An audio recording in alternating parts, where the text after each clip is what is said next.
В древности верили: мир наш, землю, солнце, реки, зверей, птиц и людей два брата создали.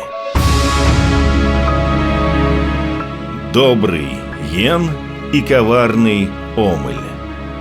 Враждовали они, и все творения их – результат соперничества и борьбы.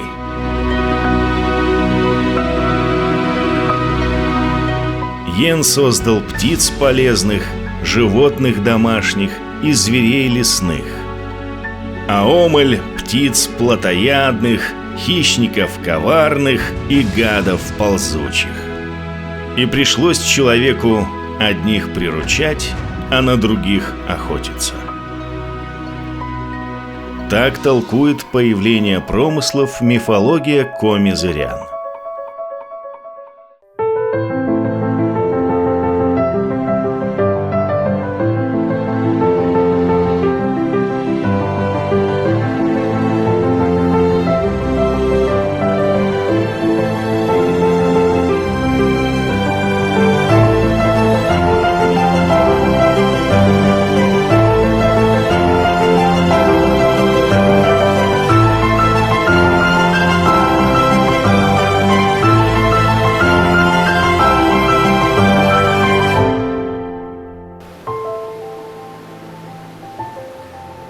Издавна Коми-край отличали суровые природные условия.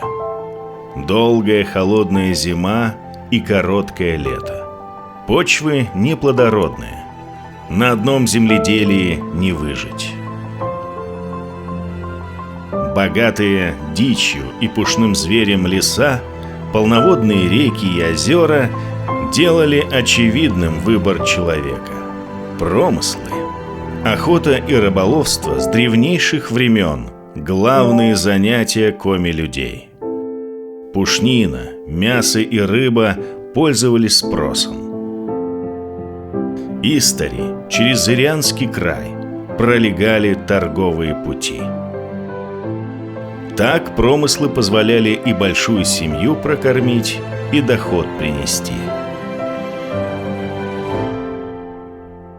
На промысле охотники пропадали долгие месяцы.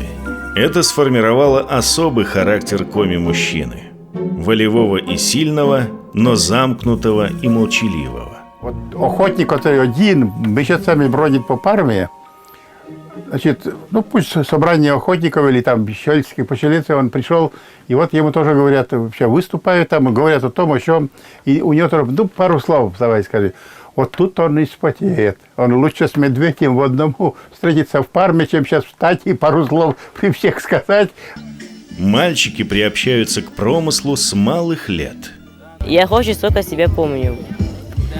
Мы используем традиционные методы: силки, капканы. Ходим с ружьем. Однажды я наткнулся на медведя, и с тех пор меня не пускают одного в лес. В давние времена в охотничьи артели подростков брали лет с 14. Юноши набирались опыта у наставников. Наравне со взрослыми добывали зверя, носили промысловую одежду и в конце сезона получали заработанный пай. Одежда охотника отличается от повседневной. Это жилет охотника, называется по-коми лаз. Это из кожи, внутри шерсть. И внутри находятся, эти карманы для патрона, для еды. Не промокает. И для зверя в промысле все продумано. Этим острием, убивали медведя. Из берлоги медведя выкрывали и забивали вот этими капканы для волка, для лисы, для этих пушных зверей. А вот это приспособление. На капкан ставить надо приманку. На расстояние, чтобы духа человека не было слышно. Вот здесь приманку и ставят на капкан. У каждого рода свои угодья. Земли, где охотились, где стояли промысловые постройки. Свое помечали особыми родовыми знаками, пасами. Сейчас в быту ими не пользуются. Но в последнее время пробуждается интерес к пасам. Коми вспоминают знаки своего рода, а некоторые создают свои, авторские знаки. Пасами отмечались охотничьи предметы. Дорога охотника – его путик. Зимой пройти по нему можно только на обитых камусом широких охотничьих лыжах. На них не провалишься в рыхлый снег, не соскользнешь назад при подъеме в гору. Вот только по насту на них ходить не стоит.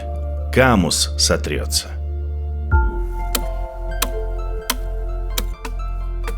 Лыжи делают из срубленных в дни полнолуния ели или осины. Сегодня мастеров по изготовлению таких лыж немного. Камус замачиваешь в воде, чтобы камус мягкий было. Потом капроновой ниткой зашиваешь, соединяешь, чтобы она не мокрая сильно была. И смолой вот эту лыжу намажешь, приклеиваешь. Потом ниткой между собой края зашиваешь, сутки сохнет, потом гвоздями мелкими, сантиметровые, наверное, забьешь, нитки снимаешь, и сутки примерно сохнет. Непременный атрибут охотника – койбедь. С одной стороны, как лопата, капканы ставить, а с другой стороны, железным наконечником речка, лед продолбить или вместо копья, чтобы на зверя идти. Крупного зверя, идя на лыжах, не унесешь, провалишься в снег. Везли на нартах, охотничьих санях. Ширина полозьев у этих нар такая, как и ширина лыж у охотника. Длина где-то 2,5-3 метра. Крепилась к поясу охотника. Если дичь какую-то или животное охотник убивал, он укладывал на эти охотничьи нарты и тащил за собой до места, где у него была избушка. И там уже производил разделку этого животного. Кто быстрее бегает на охотничьих лыжах, выявляет республиканский фестиваль «Лямпиада». С 2007 года проводится ежегодно в селе Больший Луг Карткиросского района. Символ Лямпиады – отважный охотник Иркап, герой преданий вымских коми. На своей чудесной лыже он догонял любого зверя. Чтобы стать самым удачливым на свете охотником, Иркап выполнил просьбу колдуньи. Убил голубую олениху и ее сердце принес ведьме. Погиб Иркап, провалившись под лед Синдерского озера. Так судьба наказала героя за тщеславие. Издавна охотники следовали определенным правилам, сформировавшим своего рода этику промысловика. Василий Иванович вспоминает.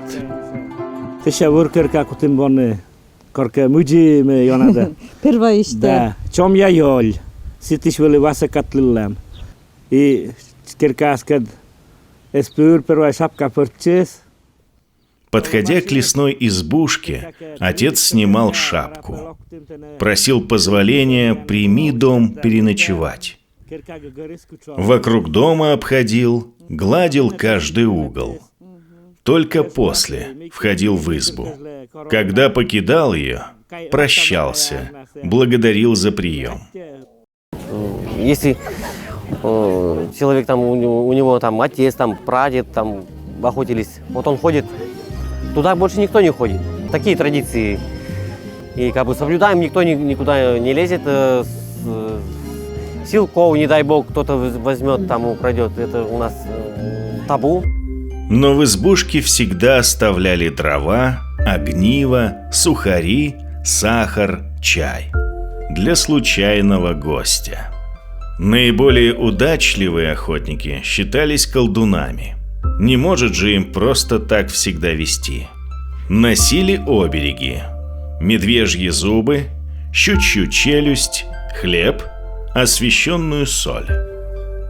На Ударе рассказывают о лесной диве. Когда-то здесь промышлял молодой охотник Лука из деревни Кучмазерье.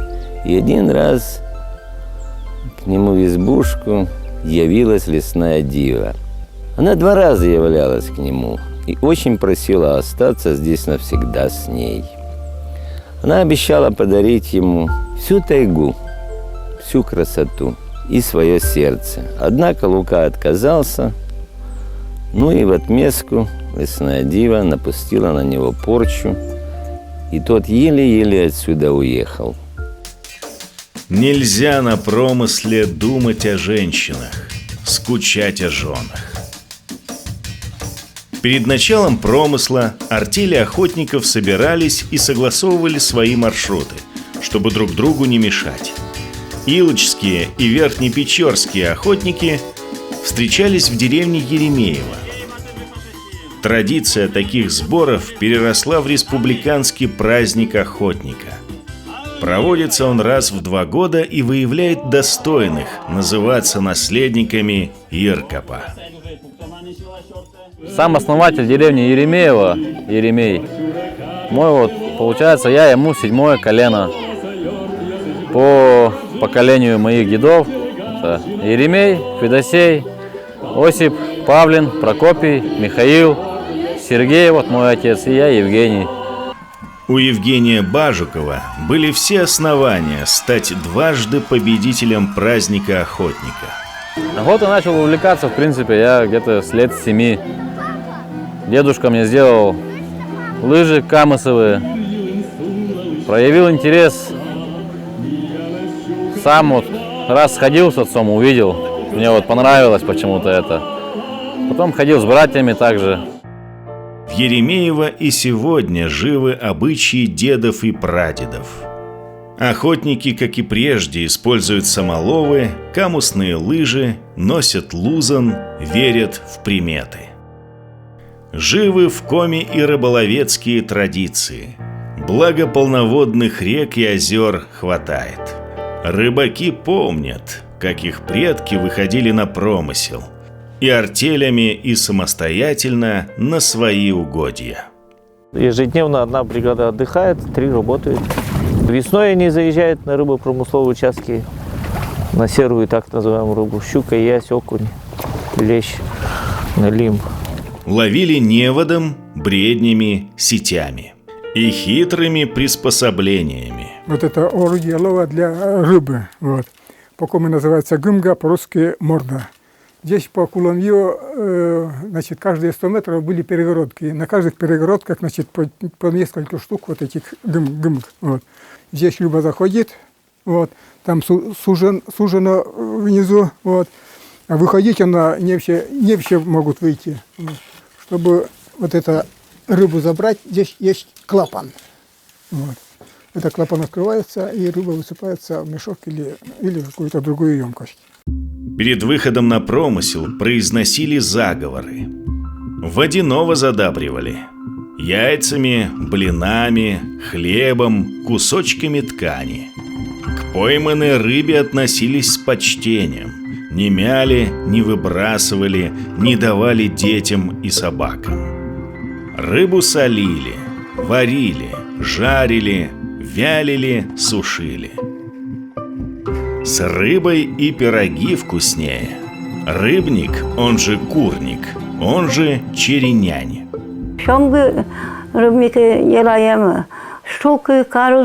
У нас культ хлеба. Раньше чаяли рожи и прочее здесь. Культ хлеба. Когда стол богатый, а какой богатый стол? А хлеба-то кымын пылос нянис.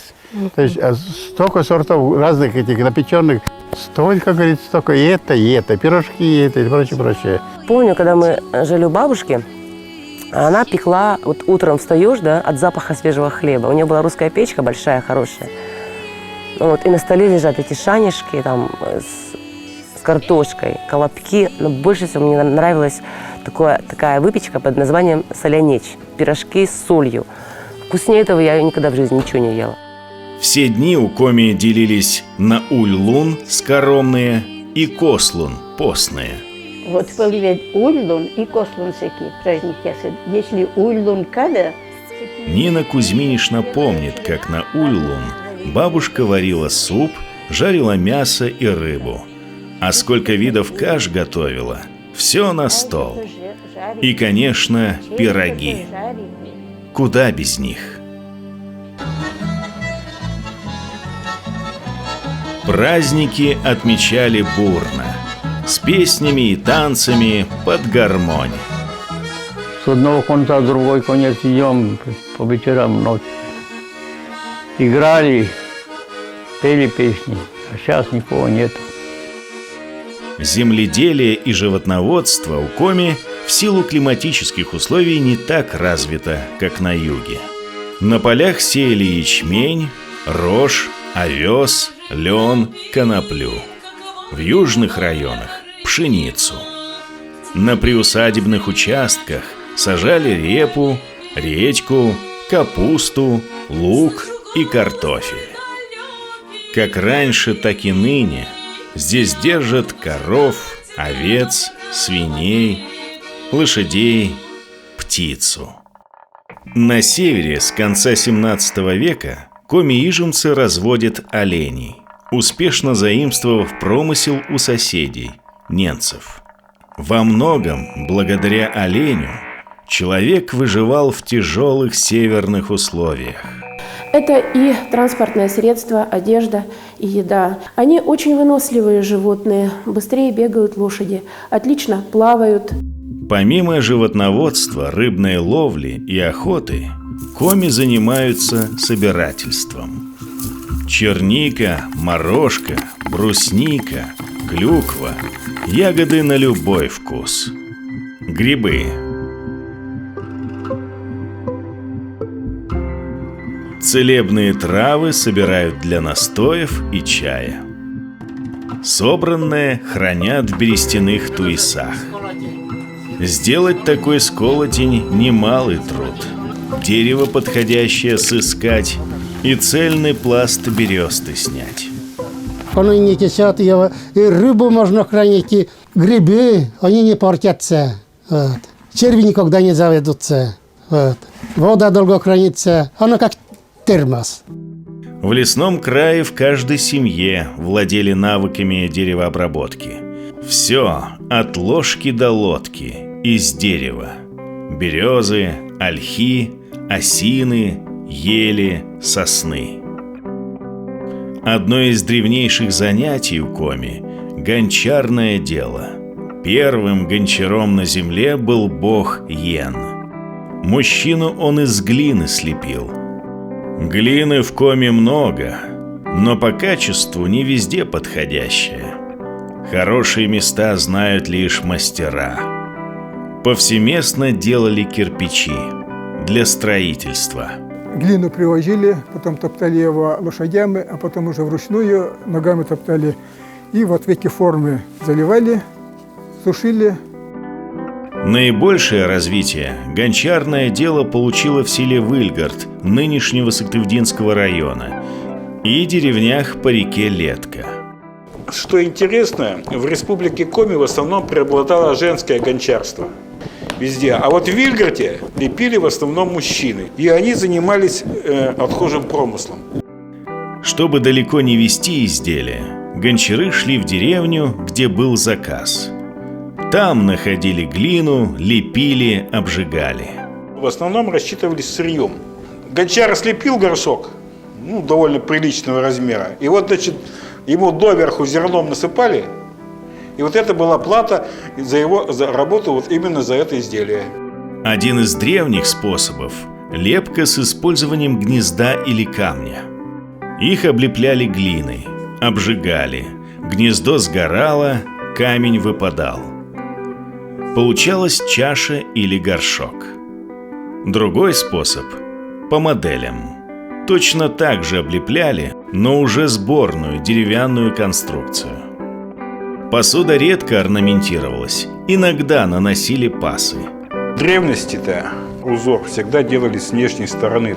Ну, это своего рода тоже типа оберега, и в то же время, вот я считаю, да, для того, чтобы площадь высыхания была больше, то есть она меньше трескаться будет. Другое древнее занятие у коми – кузнечное дело. В хозяйстве без инструментов железных, острых и крепких не обойтись. Были кузнецы в каждом селении. Но как промысел кузнечное дело развито было не везде. Один из основных его центров – Карткиросский район. С давних времен эти земли славились залежами железной руды. В переводе из коми Карткирос это буквально Железногорск, то есть гора железная, Карт – железо, Кирос – гора. С этим местом связана легенда о колдуне Кертайке, железном человеке. Здесь, в окрестностях, где-то поселился железный пришлый человек, которого слушалось железо, он был весь одет из железа, носил и так далее, ковал цепь, перегородил эту цепью вычегду и брал дань проплывающих судов, которые не платили дань, он их топил. Много бед народ от него терпел. Поверг колдуна Кертайку святитель Стефан Пермский. Место, где был убит железный человек, в память о нем именуется Карткирос. А ковка, которой владел колдун, здесь процветает и ныне. Регулярно в Карткирос со всей России на фестиваль Кертайка съезжаются кузнецы. Показать, как огонь укрощает железо. Кузнечное дело – занятие мужское, тяжелое. Но и женщинам в деревнях иногда приходилось управляться с молотом. Дедушка рано умер, и бабушка наша все делала. На кузницу пойду, кузницу пойду, там помогу. Кузнец-то Васька-то наш не такой уж толковый, я как помогу. Вилу что-нибудь сделаем, или кокан, как уже кокан-то по-русски, что была бабушка. Да я сама постукала, бывало, бабушка скажет. У нас матриархат, это общепринятый. Часто жены командуют. Мужики свою часть работы делают, они, скажем, охотник на месяц уходит в лес, и приходит домой, и что дома видит.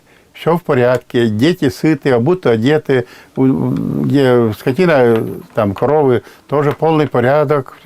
Жена затопить печку, баню. Самые распространенные женские занятия – ткачество, прядение и рукоделие. Покровительствует им святая Параскева Пятница, заступница женщин, хранительница домашнего благополучия. Ткали повсеместно. Об этом свидетельствуют станки, хранящиеся в старых домах. И пряли в каждом доме. Семьи держали по 5-10 овец для мяса и шерсти. Шерсть барана грубее овечьей, но более прочная и теплая, говорит Марианелла Геннадьевна, жительница села Большой Луг. Прялка досталась ей от бабушки. Бабушка мне говорила, не надо, говорить, наполовину дела оставлять. Можешь, доделывай до конца. Труд тут очень большой. Нужно большое терпение, усидчивость. Надо с душой прясть. И вещи получаются теплыми. У каждой этнографической группы коми свой узор на вязании. Удорские изделия отличаются своей веселой расцветкой. Они любят использовать такой мотив, как учис, ошейник в переводе на русский язык. Узоры верхней вычегды отличаются сложным орнаментом и переходом цветов. Рисунок на мужских изделиях ярче, чем на женских. Даже в вязании прослеживается связь с родовыми знаками. Есть мнение, что коми-орнамент произошел от пасов, и многие мотивы узоров совпадают с родовыми знаками. Многие виды орнамента дошли до нас лишь благодаря обрядам. На Сысоле невеста обязательно дарила свекру вязаные чулки. С появлением сапог и валенок их перестали носить. Шерсть красили природными веществами. Луковая шелуха дает красный и рыжий цвета. Березовые листья – желтый, крапива – зеленый. Однако некрашенная шерсть теплее. Ее структура не изменена красителями. Мне хочется, чтобы это все возрождалось на современных формах изделий, чтобы молодежь носила. И опыт такой есть. Я прекрасно знаю по своим родственникам молодежи. Они заказывают и с удовольствием носят. Они даже считают это престижем. По мне так никакого моря, никакого юга, ничего мне не надо. Я вот здесь вот приезжаешь на эту речку, в лес, на охоту, я вот здесь отдыхаю. У меня душа радуется. Вот именно здесь. Свои-то местные дети, как бы наши вот будущее поколение, воспитываются на том, что сохраняли все это, потому что это же наше, как говорится, все. И дальше нашим же детям, внукам, как говорится, здесь жить.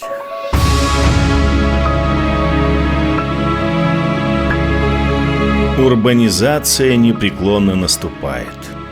И все больше людей, как и прежде, тянется к природе, родным истокам. Тысячелетняя история промыслов и ремесел продолжается. Пусть уже не в тех масштабах и уже в совершенно новых современных условиях. Выходят книги и газеты на родном языке, на нем вещают телевидение и радио. Молодежь все так же приезжает в деревню. И не только, чтобы поесть шаник и пирогов из печки. И покуда вдаль тянутся таежные просторы, и бегут за горизонт широкие реки, будут живы те древние дела, начало которым положили Йен и Омель, Иркап и Кыртай.